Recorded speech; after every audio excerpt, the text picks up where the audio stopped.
Hi, everyone. Thank you, Kimberly, and great stuff so far. So I'm going to try to keep this on time. We're going to give every panelist 10 minutes. I'm going to be very brief with the introductions. And I just want to remind everybody, we're going to have these topical groups coming. And at some point, we're going to have a way to sign up for that. I think, Stephanie, is that correct? Yes, that's correct. We had so much activity in the previous chat, so we'll do our best to get to some questions.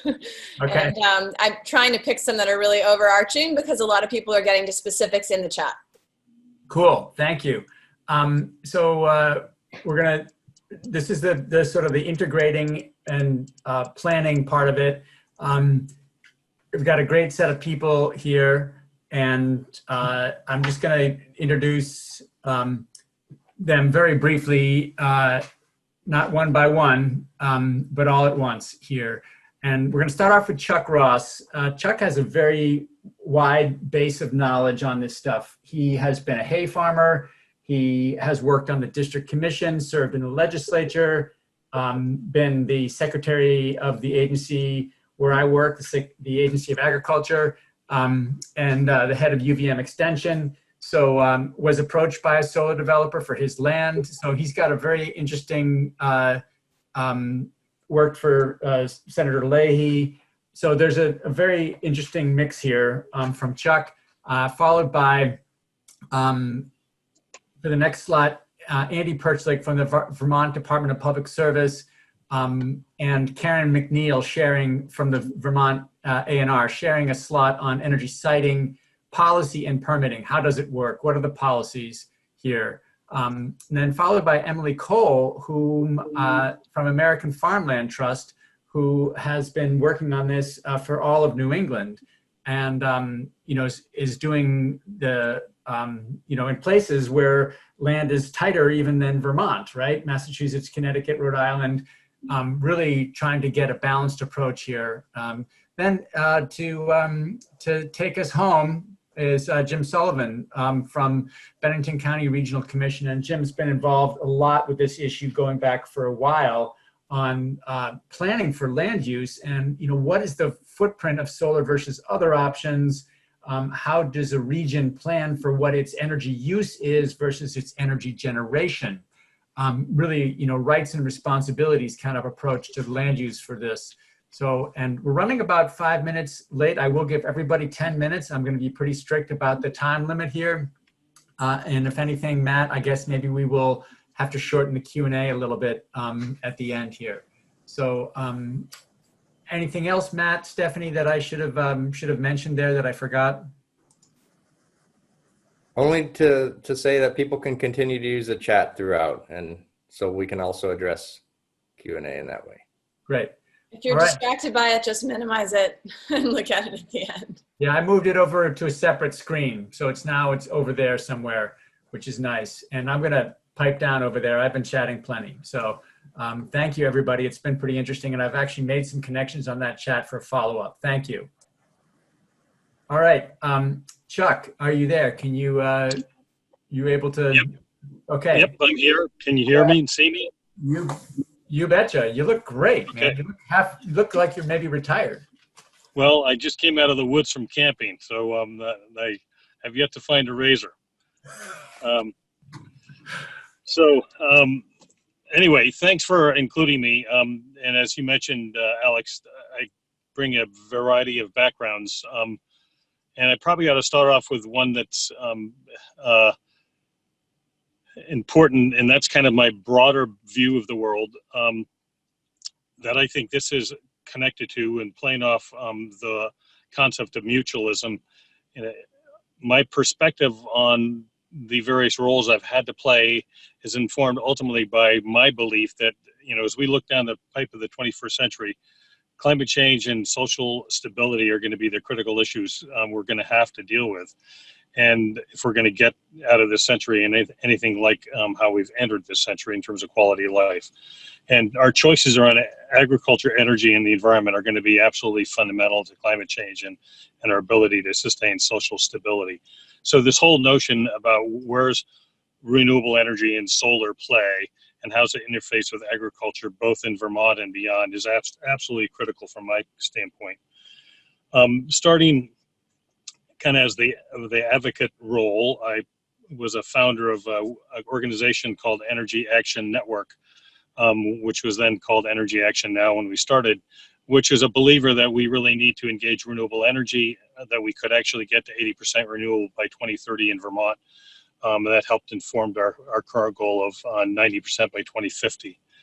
So I'm a big believer that we really need to make a move here, and agriculture is really critical to this, both globally and locally. And let me then move to my role as a farmer. I've been a farmer all my professional career, and we've actually been down the solar path unsuccessfully. Ran into some interesting issues.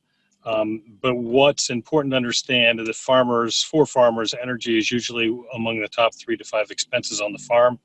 It's something they need to manage.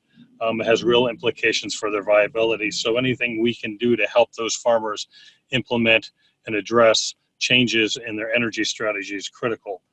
But margins matter because they're businesses. So they don't have time to spend a lot of effort on things that are not going to be significantly beneficial.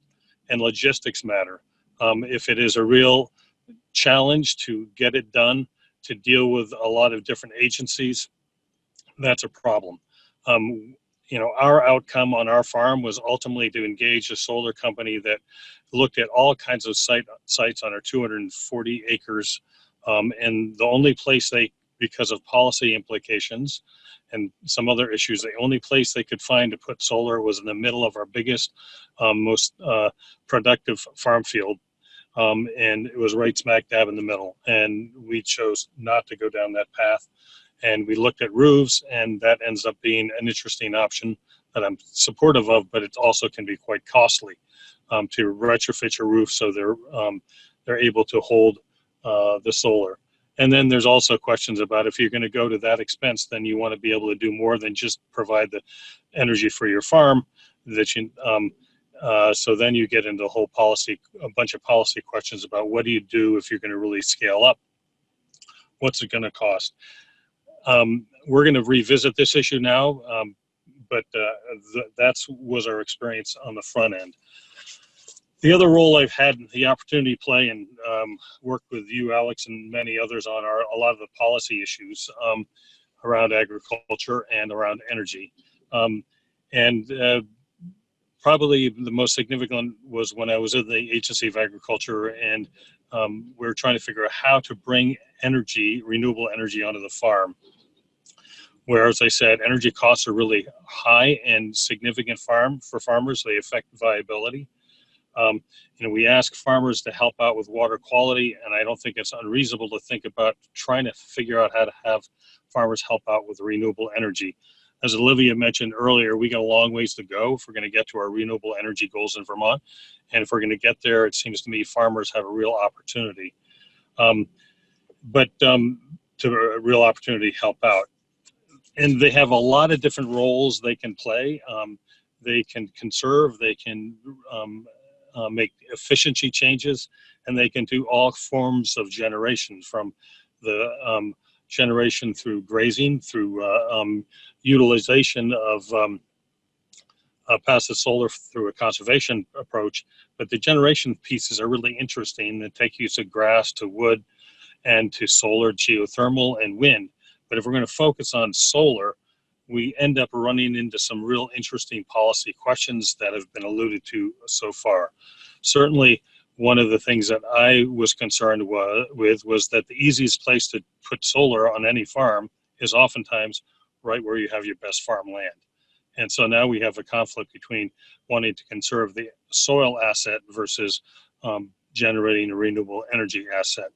The pollinator piece really does make a difference, but it doesn't necessarily solve all those issues.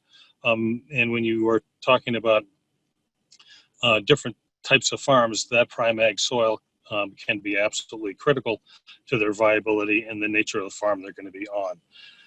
Then there's a whole set of policy issues that I think we need to look at starting with incentives, because if we look at a lot of the energy work that's been done, incentives do matter. Grid access makes a difference. Price obviously makes a difference. We've already heard about wetlands, and that's a real challenge for many farms, particularly in Vermont. Aesthetics. We can't ignore the aesthetic implications because we do live with neighbors. And then the interagency consistency, certainly within state government and then between governments, is absolutely a critical component. And I close up by saying, from my perspective, I love to hear the work that the DOE is doing on research. I like the work that can be done elsewhere. Olivia and Rev have done some work. We need to inform the choices we have with better research to show people that the farming community have really positive choices and contributions to make, and are backed up by quality research. And then the research ultimately needs to underscore the point I think Mike was making earlier about constituencies. We don't get to good policy frameworks. We don't get to good action. We don't get to move a sector of the economy forward if we don't have good constituencies making the request of our legislators and policymakers and helping bring the voice of the farmers' concerns around margins, around logistics into the conversation, so we actually can get something done that works both for the farmer and the society writ large. I'll leave it there, Alex. Thanks, Chuck, and everybody. Let's just get some.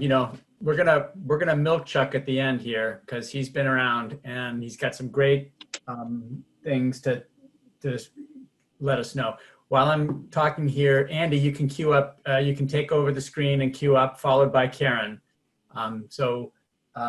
Thank you, Chuck. You got us ahead of time by 2 minutes. Okay. Next up, we have Andy, and then talking from the Department of Public Service, and then followed by Karin from the Vermont Agency of Natural Resources. Right. Thanks, Alex. Did my screen sharing succeed? I think it did. It's your main screen, like with the notes, as opposed to it's fine though. I mean, we can see it if you prefer. There you go. You nailed it, dude. Luckily, Alex and I practiced yesterday. All right, so this is a slideshow put together by Ann Margolis, who I work with at the Department of Public Service. So I will put her email in the chat and force her to answer your questions. I do work at the Department of Public Service as the director of the Clean Energy Development Fund. I'm also a state senator for Washington County, and that's my main job right now through the rest of September as we have a special session. But I'm worked in solar for 20 years in Vermont in different capacities. So happy to answer questions and talk about this, but I'm going to cruise through these slides pretty quick. So Karin has her time because I'm sharing the 10 minutes with her. So, and you'll have access to these slides. So later you can look at them if you want to go back, and Olivia from Renewable Energy Vermont covered some of this stuff. But we have goals in our comprehensive energy plan that we did in 2016 that impacts solar on the working landscape and other renewable energy. We have statutory goals that are listed here. We have statutory requirements, which I think Olivia went over these. The standard, the renewable energy standard, which most states call the renewable portfolio standard, standard offer program, which is like a feed-in tariff. And then really where we see almost all the net metering happening is through net metering. And so these are the next two slides is what I'll spend time on. So we changed the way we do net metering, which is different than a lot of states in 2016, where we changed it from a legislative process to a Public Utility Commission process. And we passed it in '98, and about every year after that, we had the legislature changing it around. But now it's just through a Public Utility Commission process, although the legislature still gets involved. And the commission has broken it down into these 4 different categories. And siting is a big part of the way they have developed the net metering rule. And so it's key if you're thinking about solar, deciding solar on your farm, these categories are a key part of that, which category your project would fit in.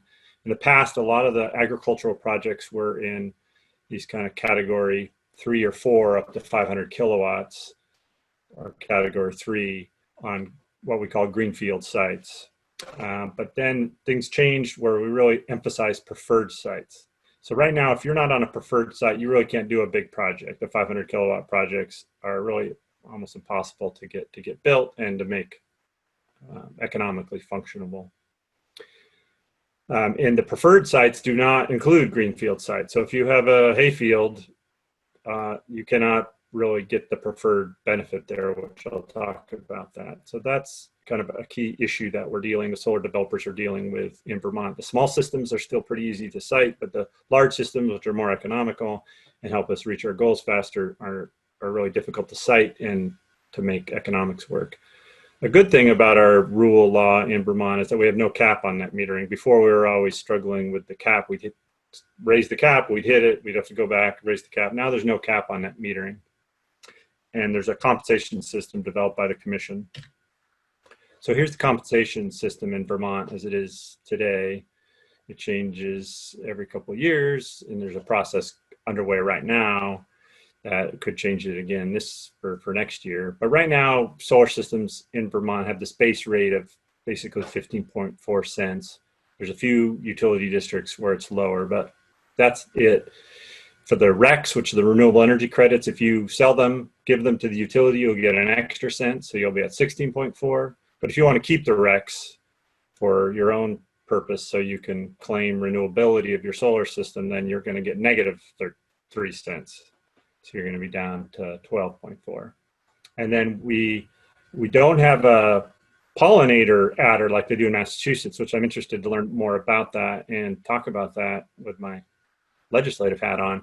But we do have these siting adders and subtractors. So if it's category 1 and 2, if you remember from before, it's these smaller systems are up to 150 on a preferred site, which includes rooftops, then those get plus 1 cent. So you're getting 1 cent for the REC, 1 cent for the siting. You're up at 17.4 cents, which is a pretty good rate for solar, I think. But if you're in those other categories, you're going to get less money. And that's an issue and something that the solar advocates and the state and the Department of Public Service are discussing now what these rates should be. And we will see.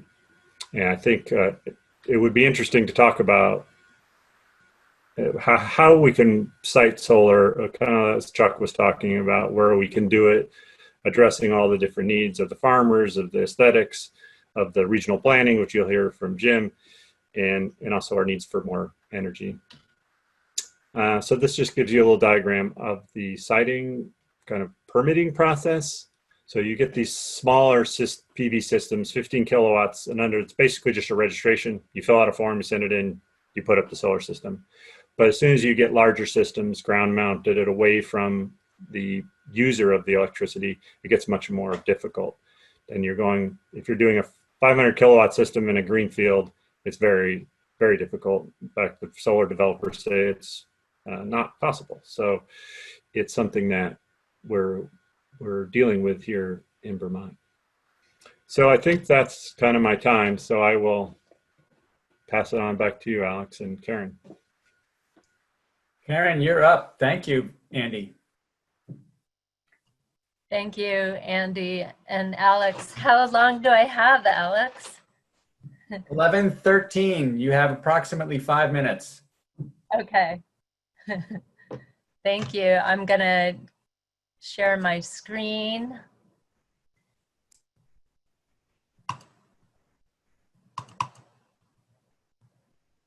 How is that? Do you see the presentation view? Beautiful. I can't believe we nailed it. Did we practice or what? We did. Great. Thank you. Thank you all for this interesting workshop. I work with the Agency of Natural Resources Planning Group, Policy and Planning. And before I was at ANR, I worked with the Public Service Department. And I was involved in the 2011 Comprehensive Energy Plan when we first set the goal of 90% renewable by 2050.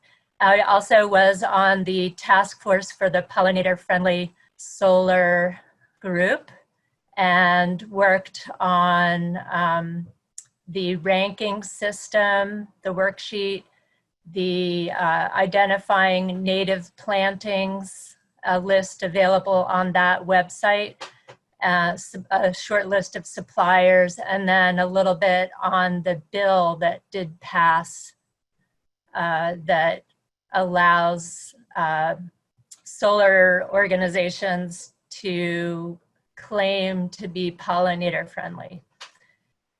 So my presentation is really just kind of nuts and bolts about the environmental regulations that intersect with solar development. And so these are some of the hoops that the developers have to jump through. These are the regulations as they exist, not, I'm not really speaking to the direction of policy development and discussion in the legislature. So I'm Karin McNeill. I'm called a regulatory policy analyst. We'll talk about how to create a great application for ANR's review, and how to provide evidence under Section 248B5 and the Act 250 criteria within the application, so that ANR's review would be expedited and ANR's comments to the Public Utility Commission would be unnecessary or minimized. So I'll talk a little bit about how ANR reviews each criteria. I'm not going to go into a lot of detail, but these slides can be available. Every week, ANR produces an agenda of all the Section 248 projects that have been released by the Public Utility Commission. Those applications are put on a list in the central office of ANR and shot out across ANR. And these are the programs that typically provide comments. The programs will then send their comments back to the central office. We'll compile those and create the position of the agency and document that in comments to the PUC if we see any issues to be raised. There are two sets of groups in the central office that review these applications: the planning group, which I'm in, small group of just 4 of us, and then the general counsel, the attorneys. So the planning group reviews the smaller projects, the net meter projects that have a set time frame set by the PUC. The attorneys and the general counsel review the projects over 500 kilowatts, and those parties set the time frames for the formal proceeding. Karin, I'm sorry to have to say this. It's about almost time up. So if you can take 1 or 2 more minutes. Oh boy. Yep. Okay. Project limits. The most important thing to identify on the application is the limits of the project. This isn't confused with often the stormwater limits of disturbance or construction-related earth disturbance. In ANR's review, we need to see the limits of all activities through the life of the project. We want to see that the project area, the limits are assessed for all the natural resources, and that all jurisdictional resources are identified and impacts are avoided, minimized, or mitigated. So we work under Section 248B5 as the umbrella review, and then the Act 250 criteria under that. Here I show each program and which criteria they typically comment on. But overall, no undue adverse impact to the natural environment.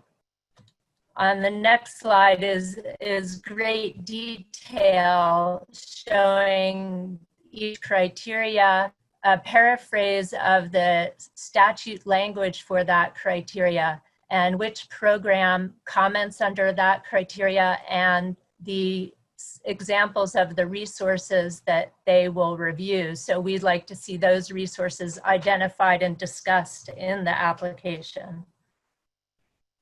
Our regulations don't address pollinator-friendly habitats, so we don't comment on that. And as I said, this page shows resource notes, examples of resource concerns.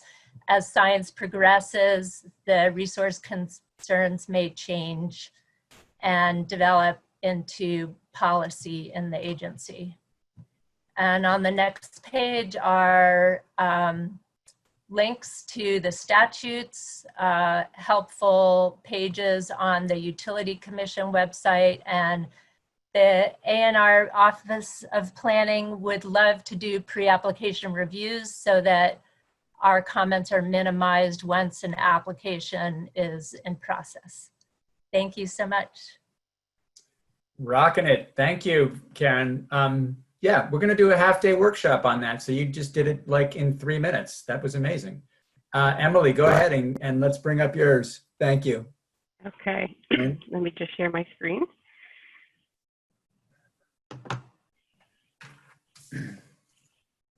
So you'll have until about 11:25, Emily. Okay, make sure I'm on the right slide here. There we go. Everyone see that okay? Great. I'm Emily Cole. I'm the Climate and Agriculture Program Manager for American Farmland Trust here in New England. And I'm going to take a few minutes to talk to you about AFT, why we're in this space, and this approach that we are trying to really both research in terms of policy, but also find real life examples of how this balanced approach can benefit both our climate goals and our farmers and our farmland. And so AFT joined this conversation a couple of years ago, really to try to identify what our stakeholders are most concerned about and try to understand what the issues that farmland in New England was facing, because we have so little of it and we have so many people that it's crucial we figure out how to balance these land use issues so that we can meet food goals, we can meet agricultural security goals, and we can meet clean energy goals. And this is really where we've landed. And we call it smart solar siting. A lot of people use that terminology. I also talk to a lot of folks about it being the middle road and being the balanced approach and trying to move both of these forward. And so I'm just take a quick moment to talk about why we see this as important. If we left things as status quo when we kept solar off of farmland, I'm going to put an asterisk on that for a second. You know, sure, we would potentially protect our farmland. And on the other side, if we just opened the doors, we would see floodgates of solar and not necessarily sited in the best way. And so let's go back up to the status quo. If we don't do something, if we don't have a conversation about what is the right way to site it, what is this balanced approach, we are going to lose farmland anyway. We're going to lose farmland due to lack of transition. When farmers are retiring, we're going to lose it to development threats. You know, we see a lot of economic issues that are trying to be solved with land sale to development in one form or another. We're losing productivity to climate change. So status quo is not status quo. We're going to lose it anyway. So if we can move our conversation forward in this balanced approach with this smart solar siting, where we can grow solar and we can protect our natural and working lands, especially our best and most productive farmland, then that's the way that we should try to move it forward. A couple of ways that we're working on this and trying to frame it based upon a lot of stakeholder conversations is that we're trying to maximize potential renewable energy and minimizing impact on our most productive farmland, as well as our other natural resources. You know, and so we're trying to encourage solar energy that doesn't sacrifice the land. And that doesn't mean that farmland and solar cannot work together and cannot be, a cooperative venture, because they really can. We know that we see a lot of solar push to meet our clean energy goals.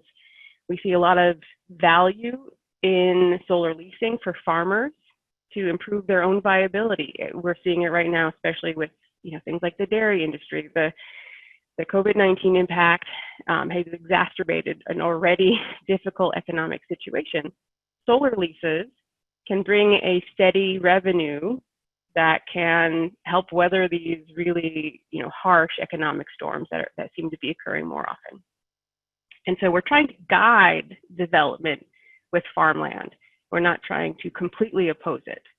And so we're also looking at how it can be compatible with different types of farmland. And I just want to put a note there that it can be compatible, usually at a very concrete, smaller scale, but it really can be compatible with even conserved farmland. There are ways to raise it, there are ways to site it, and there are places to put it that can benefit both land conservation and the farmer. And so here are some of the points that AFT sees as ways to really try to make this a balanced approach and to guide this best type of siting, in our opinion. And the first is to prioritize land, guiding it to disturbed or marginal land first, and then prioritizing agriculture, making sure that farmland can still be farmed. And then third, prioritizing farmers and making sure that they're a part of this conversation. And I just want to go through these just a little bit more so that these 3 points of sort of our 3 legs of how we see these farmland and solar siting initiatives to be compatible.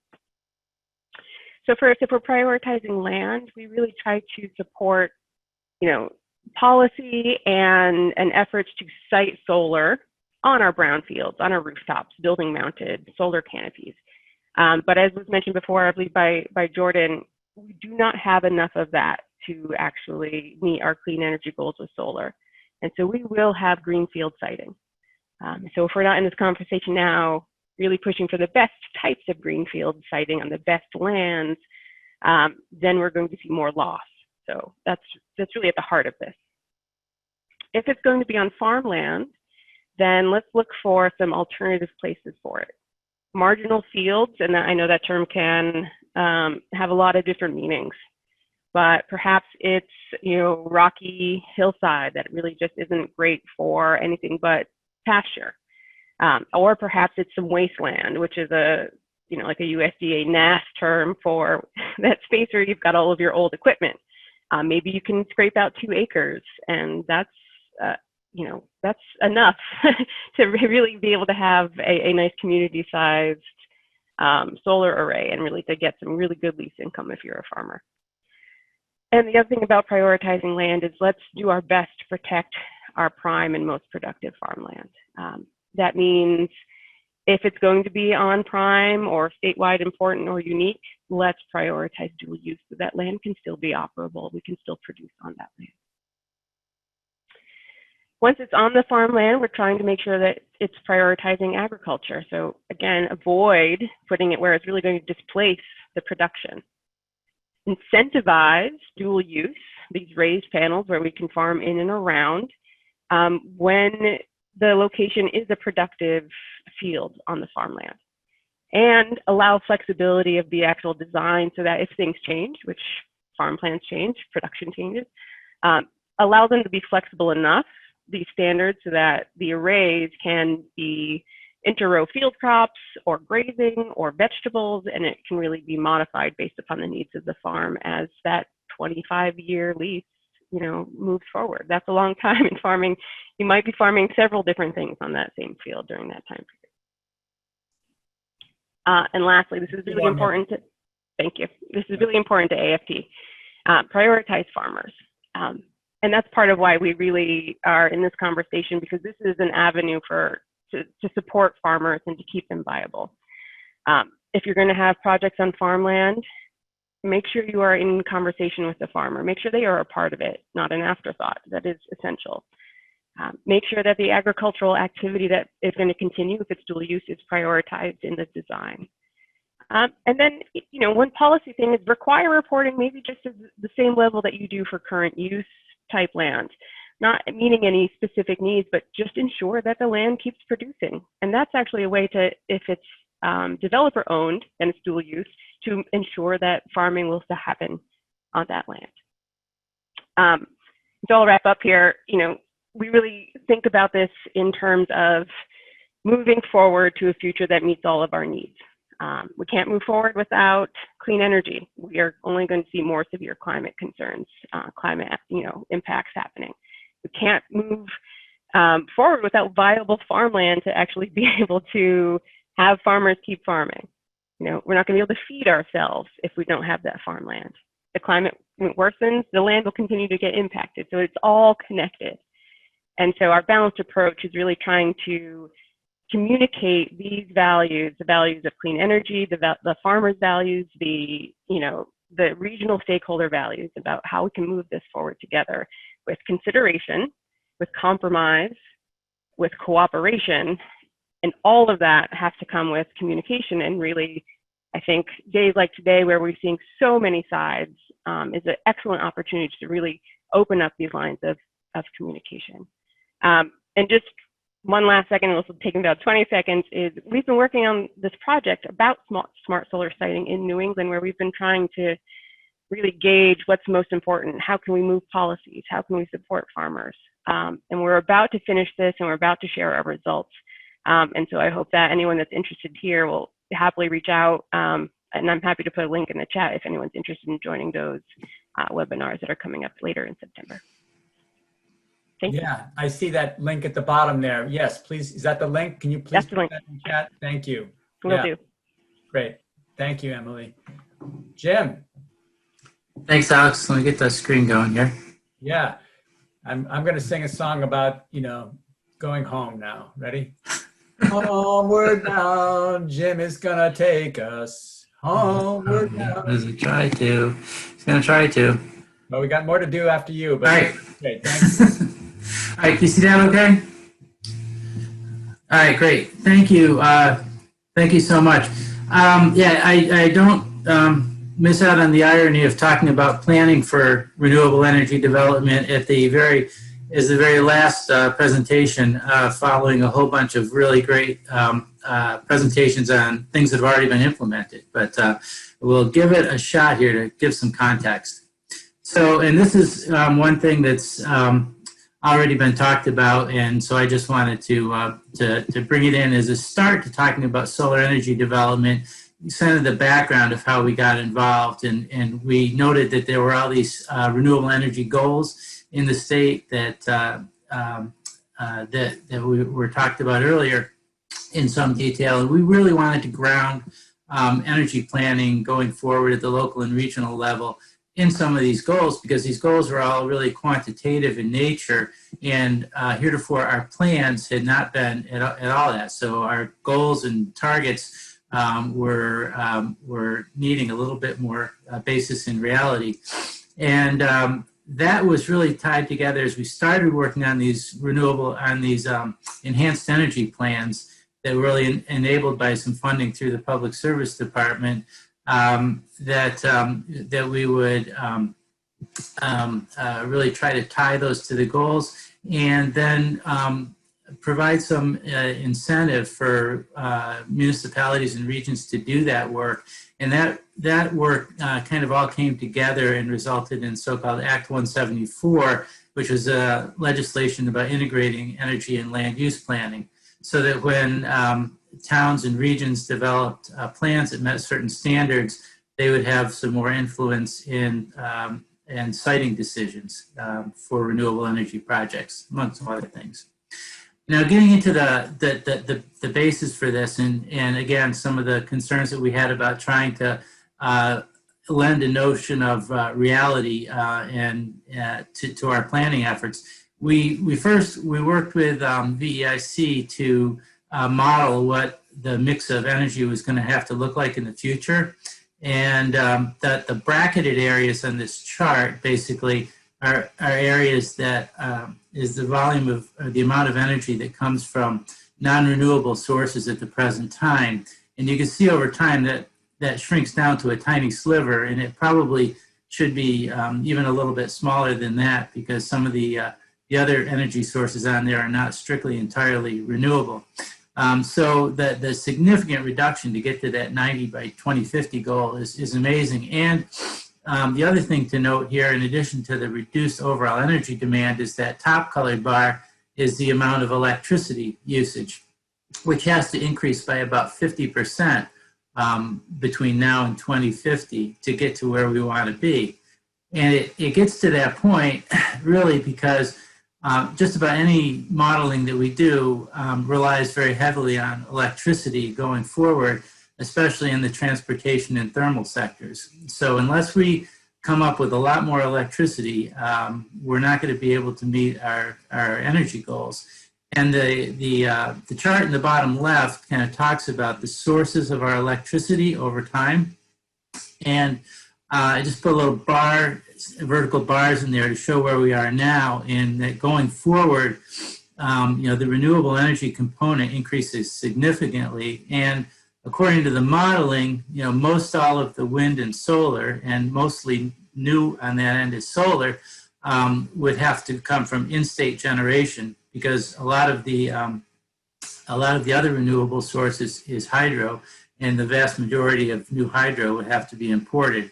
So you see that it really requires, at least based on the modeling parameters that we use, a lot of new in-state solar. And in the table in the bottom right shows the amount statewide and the amount in our planning region, in Bennington County planning region, which is pretty significant for us, even though it's only 85 megawatts of capacity. Bear in mind that little wind number too, which is I'll talk about briefly in a minute. And I think probably people are interested in this piece of it. The renewable energy mapping that is a requirement for our Act 174 energy plans. We looked at, I'll just talk about the solar piece of it here, obviously. But we started out by doing some base mapping and just kind of looking at GIS analysis of the landscape to determine where the best land for solar energy is, just based on the availability of the resource. Then we worked very closely with state agencies, especially ANR and Agency of Agriculture, to identify constraints out there, things that would make it difficult or impossible or challenging to develop solar. So on the left, the known, those are the places where solar's or any kind of development really is just not going to happen. And so those are taken right out of the analysis. And the level 2 constraints are places where there are resources present, environmental resources present, that make it more complicated, but certainly not impossible to develop. And then I'll show you the map for our region that came out of that GIS analysis, and all of the regional planning commissions in the state produced these maps. And it shows the so-called prime solar, those areas that you can see on the map, the dark colored areas. Those are areas that have the very good access to solar resources and no identified environmental constraints. And then so-called base solar, which are areas that have also good access to solar energy, but have some level of significant environmental constraints. And for the purpose of this analysis, I wanted to show that, in our region, that band of color down the middle is essentially the Valley of Vermont between the Taconic and Green Mountains. And that's where most of the good solar energy resource is. That's also where almost all of the good agricultural land is. So that conflict that's been pointed out, or opportunity, as the case may be, is pretty evident in our region. And a lot of this stuff happens at the town level. So this is just zooming that map into the town of Bennington level. And it shows, where the best opportunities are for solar development from our regional planning analysis. Individual towns take that to the next level and add some additional constraints. There are constraints that are based on their local town plan goals and the local discussions, and they create solar siting guidelines. And some of those areas are essentially dropped out as being good sites because they don't meet the local guidelines. The thing that I really wanted to show on this one was, a lot of discussion earlier about the importance of preferred sites. And we are really encouraging all of the towns in our region to try to proactively identify preferred sites in their municipal plans that go along with the sites that are identified by rule, by the Public Utility Commission standards. And so those white outlined areas are areas that the town of Bennington, for example, has specifically identified as preferred sites based in their plan. Then we also take that down to the town level to try to give municipalities an idea of how much additional solar energy capacity is needed in the region to meet our regional targets for solar energy development.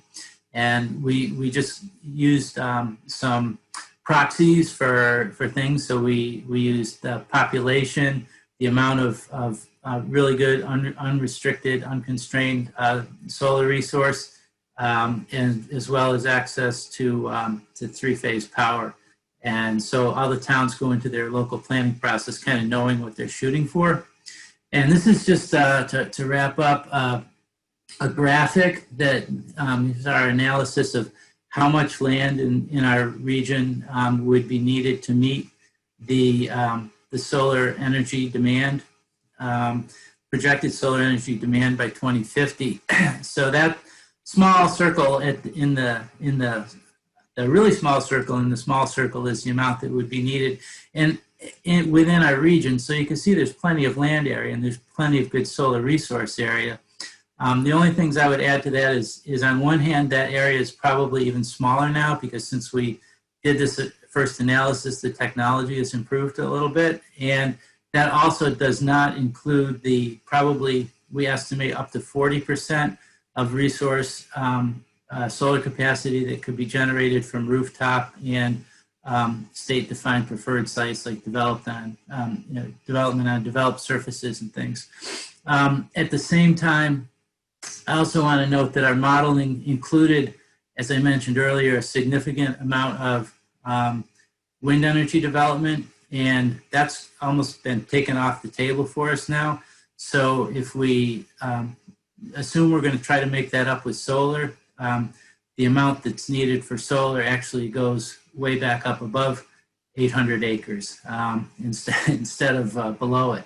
So, wind is an important factor when we're considering what the overall need and demand for solar is in our region, in our towns, and in our state. And that is a quick run through. Thanks, Alex. Rocking it. Thank you, Jim. That was awesome. Yeah, I mean, the whole thing about wind is like, yeah, you have the resource there. Anyhow, I don't want to talk about it. Okay, so at this point, we're basically 5 minutes over, and we are going to come back from our break. What are you telling me here? Our break is going to be at 11:50. So we have just under 15 minutes to have some Q&A. I'm going to kick it off, and then Stephanie, are you going to feed us questions, or how are we going to do that? Yes, I'm happy to do that.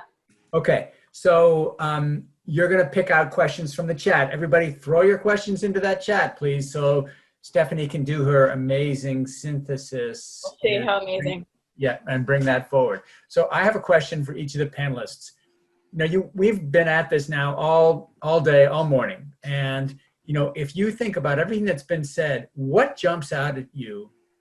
And I'm going to go through each of you in the order that you presented as being like a really cool solution that maybe you hadn't thought about, or that you had been thinking about, and you're like, yes, now that everything I've heard is really reinforcing that idea that I had that we need to do X. So I'd like to hear from each of you to just highlight one thing that you heard, or two, if you're feeling super optimistic about life and solar as we know it, things that that really jumped out at you as solutions to deal with some of the tensions we have about farmland, farming, pollinators, the renewable energy goals, all of that. So that's over to you, Chuck. In your everything for you've heard today, what jumped out at you is kind of win-win and some very cool solutions, or things that you've already been thinking about that are solutions. Well, one of the things I'm always impressed with is the Regional Planning Commission's efforts to actually identify their resources. And that graphic that Jim just put up, that is all the land in Bennington County and then all the land that's prime for solar and the very small percentage that is necessary to meet their goals. I think that is really interesting. One of the things that does occur to me is that if this is what we want to do, and we have that kind of planning, what might be the incentives for those landowners to achieve that small dot in the Bennington County prime for solar circle? That advanced planning has always made sense to me, combined with some incentives that might be able to be addressed by the legislature, might be a way to move some of this forward. Great. Yeah, and we'll come back to you, Chuck, if you hear some things. We'll come back to you if you hear some things from others. And others, as we're walking through this, others feel free to comment on what somebody said before too. So Andy and then Karin. Yeah, I'd say that understanding that we need to have incentives for these pollinator gardens or just the agricultural work on the solar fields that we install. And how do we do that? Like, there's issues around ratepayers. Should we make ratepayers be the ones that are trying to restore our ecological problems? So how do we move that away from just ratepayers to all taxpayers would be my question as a legislator. But I think it's clear that we need to have the incentives there, which we could do through our current net metering and with the Public Utility Commission, but we just have to make that argument that it's something that the ratepayers should pay for, even though it's a benefit for all society. Over to Karin. I guess I'd like to see more clear links between policy and planning. The regions and the towns have done a tremendous amount of planning, and I'm interested to know how that's viewed and how those planning groups are working with developers to identify sites. And then I think that we have currently an issue with developing on green fields versus forested sites. There are no disincentives for forested sites, and maybe there need to be more incentives for helping farmers site solar on disturbed or marginal areas. I'm taking some notes, so thank you. All right, and go ahead, Jim. I'd like to hear from you. What's your? What about Emily? I'm sorry, I got the order wrong there. Emily, yes, please. Sure, thanks. I'm going to build off of what Karin said. Being able to have almost like a site survey of a farmer's land and be able to identify that space where it's going to be the least impactful is probably something I would really like to see investigated and figure out how to incentivize that more. Jim? Thanks, Alex. Yeah, just also building off what folks said, and an interesting observation, perhaps, at least in our region, the biggest initial conflicts with public acceptance of solar projects was people locating them, projects being located on open land, especially agricultural land, because you could see them. And that led to some interest in developing in places that were more obscure, especially in forested areas, which immediately led to all sorts of opposition from cutting down trees and disturbing forest habitat and important connectivity. So it's an interesting conflict, and I do think a real sweet spot is focusing on locating on those marginal areas on farms for all of the reasons that have been stated earlier. And so I think maybe that's something that we can do, put more focus on in our planning efforts, is to maybe really help towns reach out to those farmers and property owners that might have that location of preferred sites. Thank you, thank you, thank you. Anybody else want to circle back, given what your other panelists said, or move on to Stephanie's questions from the chat? Okay, panelists. Now you get the unrelenting public is coming at you. Here we go. There are a lot of great questions here.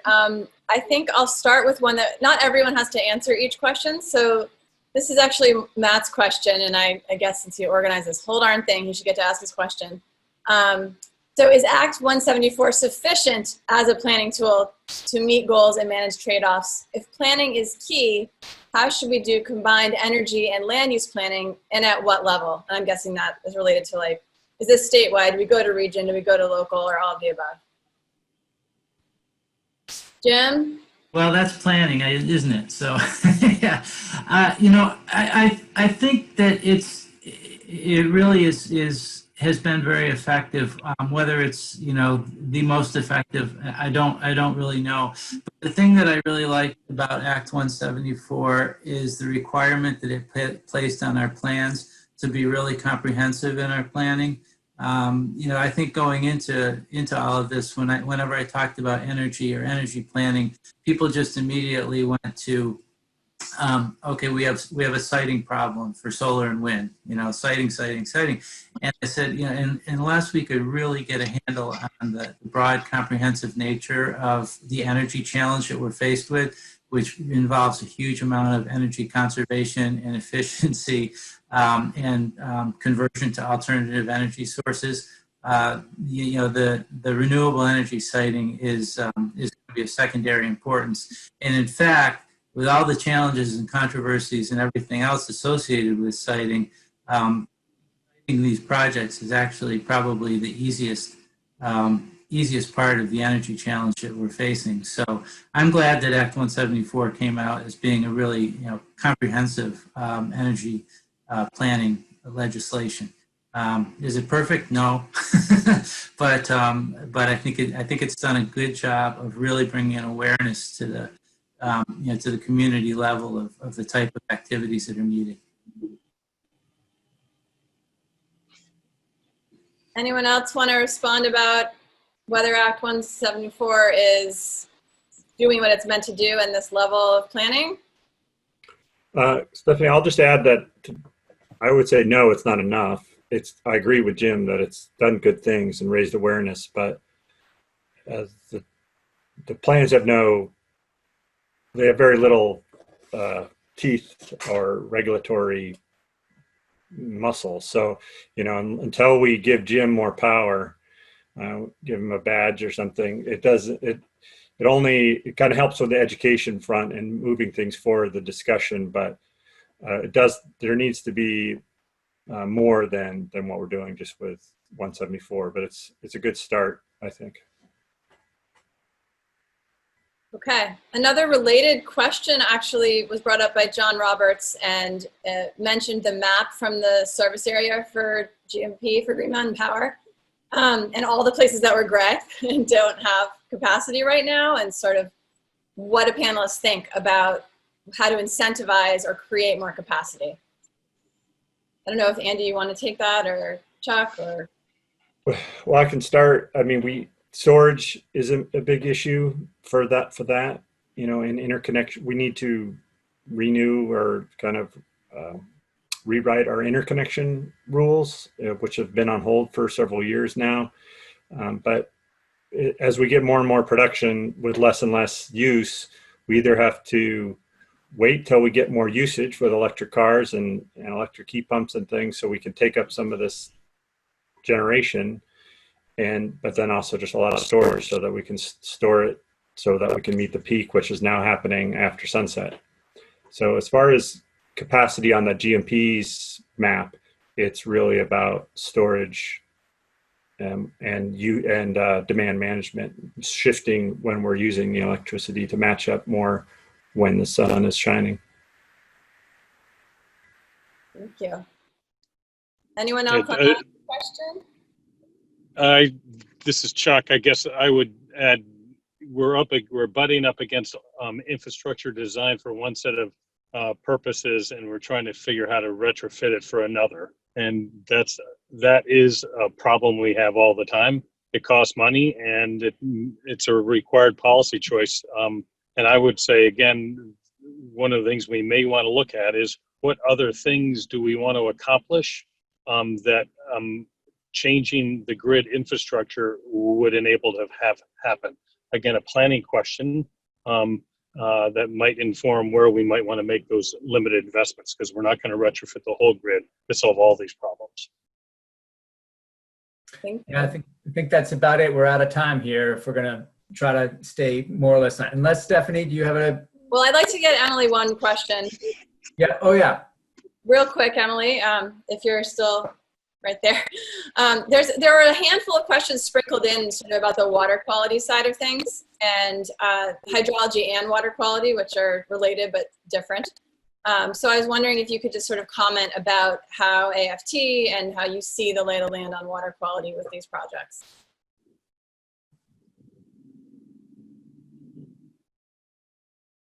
I'm not sure if she's still there. Emily, if you're there, unmute yourself. Well, there's certainly water quality in what Karin was talking about too. And I know there's sort of the review level on water quality, but if anyone else has a response, we can also talk in the chat with the first panelist on that topic. I may jump in here if that's okay, and just give us a chance to break. This has been an outstanding conversation, but I do want to see that we have enough time for all the experience that's on this call to engage more directly. So thank you so much, Alex, and thank you so much, Stephanie, for all your help here. And also, I want to mention that we had all this logistics going on in the background that has been great. I'm so glad that we're actually only like 6 minutes late. It's been a real challenge, and people that supported us in doing this, Daisy, other people that are in the background helping us. Thank you. Absolutely. Thank you all. And thank you to the panelists here, Chuck, Andy, Karin, Jim, Emily. And for all of you, please do stay tuned. We're going to take a very short break, 5 minutes. So we'll reconvene at, let's say, 2 minutes to noon. You can grab a little snack, come back, please. And we're going to have some breakouts and then get into some of that discussion. So 5 minutes, please. Thank you.